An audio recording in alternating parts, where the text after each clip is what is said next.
Goeiemôre, welkom weer by Koninkryk Heerskappy saam met Frik en Amelia. En Frik, welkom vir jou by ons. Baie dankie, dis lekker om saam met jou te bedien en dankie dat jy ingeskakel is op hierdie fantastiese program Koninkryk Heerskappy. Frik, ons is hier om mense te leer. Ons weet en ons hoor mense sê, ja, hoekom het ons sulke snaakse onderwerpe? Nou, ons het sulke snaakse onderwerpe want ons wil jou leer wat dit beteken, wat die Koninkryk van God regtig behels. Dat ons nie net lou warm sal wees nie, dat ons nie sal met die stroompie sal aangaan nie, maar dat ons sal meer weet van wat Abba eintlik in sy woord vir ons sê. Dat ons nie vasgevang word in religie nie, maar laat ons in verhouding sal staan met mekaar. Ek dink dit is belangrik in die tyd waarin ons nou leef, dat ons in die praktyk gaan kyk, wat is belangrik wat my heerskappy en my koningskap kom steel, want God het ons geroep om 'n koning en 'n priester en 'n profeet te wees, en hy sê 1 Petrus 2 vers 9, ons is 'n heilige volk. En om heilig te wees beteken, daar's 'n paar goed wat ek moet doen, wat ek mee moet stop, en dan is daar 'n paar goed wat ek moet begin doen, wat ek nie gedoen het nie. En dis die breek van tradisie. In die oomblik wanneer ons sien 'n crowd follow, dan wil ons vra ons, maar hoekom follow die crowd dit? Wat is die betekenis en wat is die allegoriese betekenis daarvan? So, ons gaan ondersoek elke ding van ons daaglikse lewe in praktyk. Ek dink dis belangrik. Ja. Dat ons moet kyk, maar is ons in lyn met God se woord? Of is ons uitlyn? Daar's 'n skrifgie wat sê, daar's 'n weg wat vir my reg lyk. En die einde daarvan is die weer van die dood. En dit laat my ondersoeke doen oor die dinge van ons lewens in die praktyk. Ja, Frik, want daar's 2 altare in ons lewens. Daar's die goddelose altaar en die koninkryksaltaar. So ons moet gaan kyk, wat wil Abba hê moet ons doen? Nie wat het die wêreld gesê moet ons doen en nou volg ons nie. En ons het nou al baie daaroor gesels, die Bybel wat so herskryf word. Ons gebruik nou die 33-53 vertaling, maar die nuwe vertaling het hulle die bloedverlossingswerk van Jesus Christus uitgeskryf, Yeshua Mashiach uitgeskryf. So oor 40 jaar, as daai generasie vir iemand gaan sê, die bloed van Jesus verlos jou, die bloed van Jesus maak jou vry, gaan almal sê, waarvan praat julle? En dit is hoe die Bybels geherskryf is. Dis hoekom ons moet gaan teruggaan en gaan sê, Abba, wat was u wil gewees? Nie wat het die vloei en die samelewing ons geleer, en saam met dit wil ons nou ingaan nie. Maar Frik, ons is vandag hierso om oor 'n amazing ding te praat. Ons het elke week ons 'n program wat, kan ek dit maar sê, 'n shocker is, wat die ouens 'n bietjie skud, om te sê, maar, okay, dis wat hierdie ouens sê, kom ons gaan kyk of dit die waarheid is. Niks wat ek en Amelia hier sê, is afdwingbaar nie, ons wil nie ons stempel op jou afdruk nie, ons gee vir jou inligting, ons gee vir jou sleutels, jy kan daarmee maak net wat jy wil, en ons begeerte is, dat ons saam sal staan in die stroom van lewende waters. En ons vra vir mense, gaan ondersoek die goed, wat ons sê. Moenie net, Nee. 'n dowe oor gooi nie, moenie net, julle praat nou alweer goed waarvan ons nie bewus is nie, gaan ondersoek dit, en gaan maak seker vir jouself, dat dit wat ons sê, dat dit ook in jou gees val. Maar Frik, ons is vandag hierso, want ons woorde wat ons praat, dek die tafel van ons lewe. Jy kan kies of jou lewe is 'n seën, of jou lewe is 'n vloek. Of jou huwelik is 'n seën, of jou huwelik is 'n totale hel. En dit word bepaal deur ons woorde. Deur ons tong, Frik. Okay. Deur ons tong, ja. Frik, as ons gaan kyk na die skrif in Spreuke 18 vers 21, sê die skrif ons duidelik, dood en lewe lê in die mag van die tong.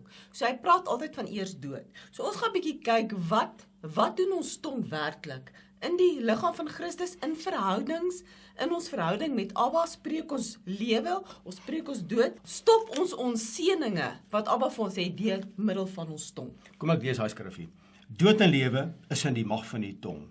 En elkeen wat dit graag gebruik, sal die vrug daarvan eet. Hoekom sê die Bybel dood en lewe? Hoekom sê hy nie lewe en dood nie? Want mense is meer geneig om eers dood te praat, Absoluut. voordat jy lewe praat. Absoluut. Ons is Jy sien eers die negatiewe en dan sien jy die positiewe. Kyk byvoorbeeld as 'n kind by pappa en mamma kom op 'n maandagmôre, ons het snoepie geld nodig of die skool soek geld. Dan is dit eers 'n geskreeery, maar julle weet ons het nie geld en hierdie plek maak my mal en geld groei nie op my rug nie. Dis 'n doodspreek. En dan later, okay, hier's vir jou R10 of R20 of R50. Dan praat ons lewe, maar ons begin altyd eers met dood te praat. Kyk bietjie mooi as jy iemand groet. Goeiemôre, hoe gaan dit met jou? Nee, dit gaan goed. Hoekom sê ons nee? Want nee is mos dood. Ja, dit gaan goed. Ek is onder die salwende krag van God se Heilige Gees. Hoe gaan dit met jou ouers? Nee, dit gaan goed. Hoekom sê ons nee, dit gaan goed? Dis 'n tradisie, dis 'n thinking cell, dis 'n praatstyl wat ons aangeleer het, wat eers dood praat en dan lewe. So of ons sê ons ja, nee. En die tong moet gaan bepaal, waartoe wil ons gaan, wat is die rigting, wat wil ons bereik, en ons kan dit net bereik by wyse van wat ons spreek deur ons tonge. Ja, Frikman, basies ons tonge is die stuurwiel van ons lewe. Ja. Waarna toe stuur hy jou? Want dit is wat Jakobus vir ons sê. Hy is die stuurpunt van jou lewe. Absoluut, So, absoluut. en as ons nou weer gaan kyk vir ek het nou genoem van die altare, daar's 'n 666 altaar en daar's 'n 777 altaar. So alles wat jy praat wat dood is ammunisie of saad wat jy op hierdie altaar sit van dood, van die 666 altaar. Of lewe, dit wat jy lewe spreek, seëninge wat jy spreek, is 'n ammunisie wat jy op hierdie altaar sit. So uit watse altaar, uit watse as ons nou weer die weegskaal gaan kyk, wat een gaan die swaarste wees? Die een van die dood, dit wat jy dood spreek, of dit wat lewe is. So ons moet daai ding gaan bepaal in ons eie lewe. En baie keer gaan dit met mense se lewe soos wat dit gaan, as gevolg van die eie dood wat hulle oor hulle lewe gespreek het. Sjoe, maar vroeg in die môre, as ons opstaan, dan besluit jy, ten spyte van hoe jy opstaan, of jy gevoed word by die 666 altaar, wat jy doodspreek, of met die 777 altaar, wat jy lewe spreek, soos byvoorbeeld, Dawid sê in Psalm 5 vers 4, ek lê my woorde voor die aangesig van God neer. Hoe lê ek my woorde neer? Deur te spreek. So ek spreek vroeg in die môre, dan vir Abba te vra, Vader, help my vandag, lei my vandag, en dat my woorde 'n aangename reuk vir U sal wees. En dat die koninkryksengele vandag saam met my sal wandel. En met my tong sê ek stop vandag die demoniese riem wat op my lewe wil kom steel, slag en verwoes. En daai dag wandel ons dan in die krag en in die heerlikheid van God. Hoekom? Want my tong het dit gespreek. En wanneer my tong dit spreek, dan wandel ek in die altaar wat my voed uit die koninkryk van God uit. So weet jy wat kom nou by my op? 'n Skriffie wat vir my amazing is in God se woord. Hoor gou wat sê die woord van God in Jeremia. As my hart van vol is, waar kom dit uit? Dit wat van die hart van vol loop in die mond uit. By die mond, my tong. Ja. My tong gee klanke. My klanke van my tong skep 'n atmosfeer. So wat 'n atmosfeer skep ek met my tong. Ja. En wat in my hart is, kom by my mond uit, en my mond skep dan aangenaam of verwerplike klanke. Hoor gou wat sê God se woord, en kom nou toevallig by my op in die boek van Jeremia, hoofstuk 17 vanaf vers 9 en 10. Bedrieglik is die hart bo alle dinge, ja, verdorwe is dit, wie kan dit ken? Ek, Yahweh, deursoek die hart, toets die gedagtes om aan elkeen te gee na sy weë, volgens die vrug van sy handeling. Nou, waar kom die handeling uit? Die handeling kom uit deur dit wat ek dink. Dit wat ek dink, lê in my hart. Wat ek dink en wat in my hart lê, kom by my mond uit. As dit by my mond uitkom, kom dit ook in my handeling uit. So nou sê hy, ek sal jou gee volgens jou weë, volgens jou handelinge. So my tong speel 'n belangrike rol. En dan Spreuke 17 vers 20, wie verkeerd van hart is, vind die goeie nie. En hy wat vals is met die tong, val in die ongeluk. Weet jy wat, Frik, as jy dit nou so lees, dan laat dit my dadelik dink, ons tonge is partykeer so spykers. Spykers wat kan seermaak. As 'n mens nou vat, mense is in 'n verhouding. Ons is dalk in 'n huweliksverhouding, ons is in 'n vriendskapsverhouding. Nee, ons is in 'n huweliksverhouding. Ja, ons is in 'n huweliksverhouding. Ons is in 'n huweliksverhouding. Yes. Ons is in 'n vriendskapsverhouding, maar ek dink daaraan mense wat in 'n huwelik was, wat met die tong spykers met hulle tong geslaan het. So jy weet, baie keer kan ons in 'n verhouding staan met mekaar, vriendskapsverhouding, en dan vertroebel daai verhouding. Wat doen die meeste mense? Dan sal hulle begin spykers slaan met hulle tong, en hulle sal lelike goed begin spreek, want ek het nou seer gekry, jy het my nou seer gemaak, volgens my het jy my seer gemaak, so wat wil ek doen? Omdat ek seer het, gaan ek seer maak. En hoe maak ons die seerste? Ons maak die seerste met ons tonge. Plaas dat ons harte bewaar meer as enigiets anders wat die woord ons leer, begin ons met ons tonge en ons begin sny en ons begin kap in mense se lewe. As jy nou 'n plank vat en ek kap spykers in hierdie plank en nou wil ek hierdie spykers gaan uithaal, wat gaan oorbly? daar gaan nog steeds gate in daai plek oorbly. En dit is wat ons baie keer doen. So dalk oor 'n paar jaar herstel die verhouding of die huwelik herstel, maar ek het sulke lelike goed dalk van jou gesê of van die vriendskapsverhouding en dan wanneer jou verhouding herstel het en is dalk nou 'n mooi verhouding, dan kom daai spykers uit. En dan dink ek maar, hoe kon jy dit ooit van my gesê het? Hoe kon jy so, dat die vyand so deur jou gewerk het? En dan kan daai verhouding vir altyd vertroebel, dat dit onherstelbaar, wat sê die hof altyd? Onherstelbaar vertroebel, nee. Ja, dis baie belangrik, want net die woorde wat jy gesê het, kan jy nooit terugtrek nie. Ja. En ten spyte van die feit dat jy sê, vergewe my, ek het dit in die oomblik van swakheid gesê, nog steeds, daai woorde het krag gedra, maar Ja. dan kom dit terug, maar jy het dit bedoel op daai stadium, en daai woorde maak seer. En die woord van God praat daarvan, hy sê, jy kan nie vir iemand sê raka of jou stupid nie, want jy sê dit met jou tong. Ja. En jy sal in die gereg staan in die helse vuur. So ons tonge, en vir elke ydelle woord wat jy spreek, sal jy geoordeel word. Ja. So ons moet versigtig wees oor wat ons sê. Daarom moet ek vir Abba Vader vra, en dis nie sy verantwoordelikheid, dis my verantwoordelikheid, om my tong te dissiplineer aangaande my gedagtelyne. En dat ek dit kan doen, dan sê ek, plaas 'n wag voor my mond. Voor ek praat, kom ek herdink eers die situasie. Kom ek plaas my in jou skoene, om te sien, waardeur gaan jy, voordat ek 'n aanname kan maak om iets te sê, teen jou of van jou, by ander mense. Want so maklik kan ons met ons tonge, monsters maak van ander mense by mense. Ja. En daai monster word altyd gelabel. Ons maak intussen reg, maar jy het gaan sleg praat met jou tong by ander mense. Ja. So ons is okay, maar daai mense behandel my nog steeds stief, want ek het nooit met hulle ook gaan regmaak nie. En dis altyd 'n probleem, nê. Ja. En ons kry dit baie in die liggaam van Christus. Maar nou het ons gepraat oor die dood van die tong. Kom ons praat, wat is ons veronderstel om met ons tong te doen? Ons moet lewe Ons is spreek. veronderstel om lewe te spreek. Yes. En heel eerste moet ons Abba loof en prys met ons tonge. Ja. Want ons in die een kant wil ons sleg praat met ons tonge en aan die ander kant wil ons lewe praat. So wat sê die skrif van ons, daar kan nie bitter water en soet water uit ons monde uitkom. In een fontein wees Ja. nie. Jy weet so, watter fontein voed my? Wat gaan hier binne aan? Want ek kan nie eendag sleg praat en vloek en skel en kus en aan hierdie kant loof ek Abba en ek prys en ek eer hom nie. Dan is ek mos 'n dubbelhartige persoon. Dan is ek eintlik maar basies lou.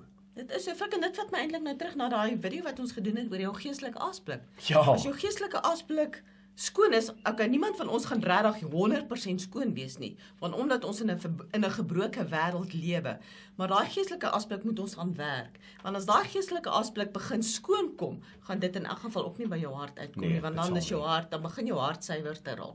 Maar kom ons gaan kyk wat se lewe is ons veronderstel om te spreek. Yes. Nee. Dit is so belangrik om lewe te spreek in mekaar. Jy weet, in die huwelikskonsep nou, of in enige verhoudingskonsep, is daar 'n paar belangrike dinge. As byvoorbeeld opbouende woorde, fisiese aanraking, kwaliteit tyd, geskenke en dade. Nou daai opbouende woorde vind plaas deur my tong. Ja. Dit is my veel beter om opbouende woorde te spreek teenoor my huweliksmaat en teenoor my kinders en teenoor mense om my, as om afbreekende woorde te spreek. En dis hoekom Shabbat vir my en vir jou so aangenaam is. Op 'n Vrydag aand het ek en Amelia Shabbat. En dan eer ons Abba Vader en ek spreek lewe oor my bruid en ek bid vir my bruid en ek gee haar opbouende woorde. Hoe voel jy na so 'n Shabbat waarin ek opbouende woorde wat ek bedoel aan jou gerig het? Vir 'n mens voel spesiaal, jy voel, Ja. wow, my man is lief vir my en jy weet 'n mens moet besef wat gaan in die geestelike riem aan wanneer jy daai lewe spreek oor my en wanneer ek en jy met vir mekaar bid en wanneer ons altyd oor mekaar lewe spreek. So iets gebeur in die geestesdimensie. Ek dink wat gebeur in die geestesdimensie is dat die vyand wat wil kom steel, slag en verwoes, reageer, hoor my baie mooi, oor hoe jy praat, hoe jy bid en jou reaksie. Daai 3 eienskappe is baie belangrik wat die demoniese riem wil teen ons doen met hulle gebruik of hulle misbruik 'n situasie. So wanneer ek lewe spreek, dan stomp ek hulle eintlik af. Ek blok hulle eintlik. Ek blok hulle eintlik deur lewe te spreek teenoor jou, want die huwelik is die beeld van God. So as jy vandag alleen is en jy dalk nie 'n huweliksmaat nie, spreek lewe oor jouself. Spreek lewe met jou tong oor jou neurobane, oor jou ore, jou oë, jou liggaam, jou hart, jou niere, elke area van jou lewe. Spreek lewe oor jou hande. Spreek lewe oor jou naels. Liewe, jy het 'n rukkie terug en jy begin 'n lewe spreek oor jou naels. En jou naels het fenomenaal gegroei. Nie dat jou naels naels nie goed was nie, Ja. maar jy het 'n doelwit met jou naels gehad en jou Ja. naels lyk pragtig Yes, vanweer baie die feit jy het lewe gespreek Ja. oor jou naels. Want lewe is seën. En Yeshua kom en hy sê, ek het gekom dat julle 'n lewe kan hê en die oorvloed daarvan kan geniet. So wat moet ek doen? My verantwoordelikheid is om lewe te spreek. Kyk, ons kan lewe spreek oor elke situasie in ons lewe. Lewe spreek oor jou werk. Jy weet, baie keer mense is geneig om die negatief uit jou werk uit te haal, byvoorbeeld. Kom ons spreek lewe oor jou werk. Gaan soek die lewe in elke situasie, in elke deeltjie van jou lewe. Gaan soek die lewe in jou kinders en haal daai lewe uit die situasie uit. En dan gaan 'n mens sien hoe jou lewe verander. Dit is so amazing wat jy sê, die lewe is eintlik vol keuses. Ek kan 'n keuse maak of ek sien 'n situasie negatief Ja. of ek sien 'n situasie positief. So ek gaan bepaal by wyse van my tong watter een ek wil promoveer, watter een ek wil gebruik. Jy weet, Noag is my 'n fenominale voorbeeld. En Noag was 'n regverdige en 'n opregte man in sy tyd. Ja. Met ander woorde, hy het 100 jaar in 'n ark gebou. En in daai 100 jaar het sy vrou hom ondersteun, het hy haar ondersteun en hulle moes vir 100 jaar in 'n huwelik staan en hulle woorde was aangaande God gerig. En dis hoekom die Engels sê, die NIV sê, and Noah was a blameless person. Deur wat? Deur sy tong wat hy gespreek het. En jou tong bepaal wie is jy? Ja. Dit bepaal wat hier binnekant aangaan. En is belangrik om dan om lewe te spreek. En Ja. daarom spreek ons lewe oor koninkryk heerskappy. En ons spreek lewe oor jou vandag en dat jy sal wandel in daardie lewe wat jy ook oor jou self gaan spreek vandag. Frik, en dis hoekom dit belangrik is om die woord van God te ken. So belangrik. Sodat jy dit kan proklameer die hele tyd. Proklameer die woord van God die hele tyd oor jou lewe, oor situasies, oor dit wat jy doen, oor dit wat jou verhouding met Abba is, met jou vertikale verhouding, met jou horisontale verhouding met jou mensdom, nê? Dis baie waar. Daar's 'n baie gevaarlike woord in God se woord. Ja. Een van die mees gevaarlikste woorde wil ek gou vir jou lees. Dis in die boek van Numeri, hoofstuk 14 vers 28. Hoor gou hierso. En ek weet jy gaan hierdie ene geniet. 14 vers 28. Hoor gou hierso. En toe ek hierdie lees, toe besef ek maar dit is absoluut God se woord. Liefling, hoor gou hierso. Hy sê vir my volk. Hy praat nou met Moses, nee, hy sê vir my volk, so waar as ek leef, spreek Jahweh. Waarlik, soos julle voor my ore spreek met julle tong, net so sal ek aan julle doen. Jy bepaal vandag wat die God van hemel en aarde hoor deur jou woorde. Want ander woorde wat ons spreek, sal hy hoor en net dit sal hy aan ons doen. Is dit nie fantasties nie? Maar dit is ook gevaarlik, nê? Want as ek negatief spreek, dan gaan dit negatief wees in my lewe. Want dit is daai aksie wat jy uitsit in die geestelike realm, nee? Ja, ons woord het skepingskrag. Ja. Ek bedoel die hele aarde, alles wat jy om jou sien, is geskape en geskep deur 'n woord, aan die woorde deur 'n tong. Wat sê die woord? Hy sê die tong is 'n klein liggaamsdeeltjie wat 'n enorme groot vuur aansteek. En dan sê hy verder dat die tong is onbeheerbaar. Ek wens ek kan hom partykeer net so vashou want hy's partykeer onbeheerbaar, veral as 'n ou in 'n moeilike situasie is. Ja. Frik, en as ons mooi gaan kyk, sê die woord van God, elke tong, elke knie sal buig en elke tong sal bely. Ja. So leer nou al op aarde om lewe te spreek, om Abba te verheerlik die hele tyd in elke situasie. Moenie elke situasie sien, al is dit nou vir jou 'n moeilike situasie, moenie die dood daarin gaan sien nie. Sien die lewe daarin. Ja. Vat dit as 'n trappie in jou lewe. Maar u leer my in hierdie situasie om lewe te spreek oor alles. Sure. So jy gaan sien hoe van mooi. jou geestelike lewe en jou wandel met God outomaties verbeter en ook jou verhouding met jou medemens wanneer jy lewe sien in elke situasie en nie net dood daarin nie. So elke knie sal buig en elke tong sal bely dat Jesus Christus, Yeshua Mashiach, die Here en die God is. Halleluja. Ek dink wanneer jy lewe begin spreek, dan skei jou brein iets af Dis waar. wat ook jou Dis liggaam waar. gesond hou. Yes. Ja. Want hy sê dat 'n opgewekte gees, ek bedoel, hoe kan jy opgewekte gees hê as jy die heeltyd negatief praat? Jou tong is heeltyd negatief. 'n Opgewekte gees is soos medisyne vir my liggaam. Maar 'n verslae gees praat wat? Negatief. Droog die bene dood. uit. Ja, hy droog die bene uit. Ja. So, hier by Koninkryk Ja. Heerskappy, by ek en Amela wil ons graag lewe spreek oor jou. En ek weet nie waartoe jy gaan nie. Ons weet nie wat se omstandighede, wat se situasie is jy nie. Maar ons wil lewe spreek in jou situasie. en ons wil die woord van God proklameer in jou omstandighede en dat Abba Vader sal deurkom deur sy oneindiglike, onaanspeurlike liefde en genade op jou lewe en jou lewe sal transformeer op grond van wat jy spreek vandag in jou lewe. Mense, baie dankie. Koninkryk Heerskappy saam met Frik en Amelia Weideman. Hanteer daai tong, laat jou tong lewe spreek in elke area van jou lewe. En ons groet jou uit die studios van Menorah Tabernakel. Liefling, baie dankie vir jou insette vandag. Ek het dit so geniet om saam met jou te bedien. Jy is voorwaar 'n fenominale vrou in my lewe en ek dank Abba daarvoor. Vrede vir elkeen. Frik en Amelia, shalom. Shalom.